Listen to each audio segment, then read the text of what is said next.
পর্নোগ্রাফির যে এক ভয়াবহ মহামারী আমাদের দিকে ধেয়ে আসতেছে, এখান থেকে বাঁচতে হলে আমাদেরকে এই যে আজকের আলোচনা প্রতিটা পয়েন্ট আমাকে একসাথে করতে হবে।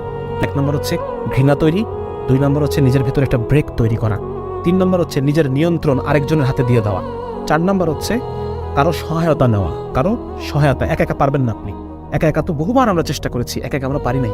সুতরাং আমরা কারো সহায়তা নেব, সেটা হতে পারে স্ত্রী, হতে পারে কোনো দিনদার বন্ধু, হতে পারে কোনো সিনিয়র দিনদার সিনিয়র, বা হতে পারে কোনো আলেম যাকে আমি ফোন করে 5-10 মিনিট 20 মিনিট কথা বলতে পারবো, যিনি আমাকে আমার সমস্যাটা জানেন। 4 নম্বর হচ্ছে আগে আগে ঘুমানোর চেষ্টা করা। আগে আগে ঘুমানোর পিছনে যত প্রতিবন্ধকতা আছে সেই প্রতিবন্ধকতাগুলোকে দূরে ঠেলে যে কোনো মূল্যে আমাকে আগে ঘুমাইতে হবে। তারপর 4 নম্বর 5 নম্বর হচ্ছে নিজেকে ব্যস্ত থাকতে বাধ্য করা, নিজেকে ব্যস্ত থাকতে বাধ্য করা, নিজেকে ক্লান্ত করে ফেলা, প্রতিদিন ফিজিক্যাল অ্যাক্টিভিটি করা, প্রতিদিন খেলাধুলা করা।